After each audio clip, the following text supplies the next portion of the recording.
এই ভিডিওতে দেখতে পাচ্ছেন বড়লোক মেয়ে এবং গরিব ছেলে এসেছিল তাদের মায়ের সঙ্গে দেখা করার জন্য। আর মা দেখুন গরিব ছেলেটির হাতে দুইটা কুমড়ো ধরিয়ে দিল এবং বড়লোক মেয়েটির হাতে দামি একটা উপহার দিল। তারপর দেখুন এই মা গরিব ছেলেটিকে সামান্য কিছু টাকা দিল এবং তার বড়লোক মেয়েকে অনেকগুলো টাকা দিল। তখন দেখুন এই গরিব ভাইটি কিন্তু অনেক কষ্ট পাচ্ছে এবং তার বোনও কিন্তু বুঝতে পেরেছে যে আমার এই গরিব ভাইটি এই দৃশ্য দেখতে পেয়ে অনেক কষ্ট পাচ্ছে।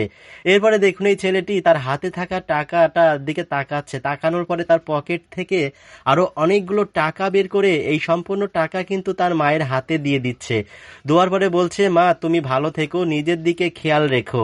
এই ছেলেটি কিন্তু মনে অনেক কষ্ট পেয়ে সে কিন্তু এখান থেকে চলে যাচ্ছে। আর এদিকে দেখুন এই বৃদ্ধ মা কিন্তু জানে যে তার কোন সন্তানের কোনটা প্রয়োজন।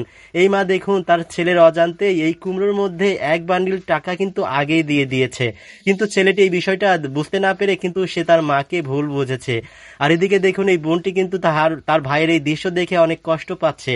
সে তার হাতে থাকা টাকাটা যখন নিয়ে যায় তখন কিন্তু তার মায়ের হাতে থাকা টাকাটাও তার মেয়ের হাতে দেয়। আর এই বোনটি দেখুন তার ভাইয়ের অজান্তেই এই ব্যাগের মধ্যে সম্পূর্ণ টাকা দিয়ে দেয় এবং তার হাতে থাকা দামি উপহারটা তার ভাইকে দিতে যায়। ভাই তো নিতে চায় না, বোন কিন্তু জোর করে দিয়ে দেয়।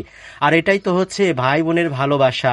আমাদের প্রত্যেকের উচিত আমরা যারা সামর্থ্যবান আছি অবশ্যই গরিব ভাই বোনদের পাশে এভাবে থাকবো।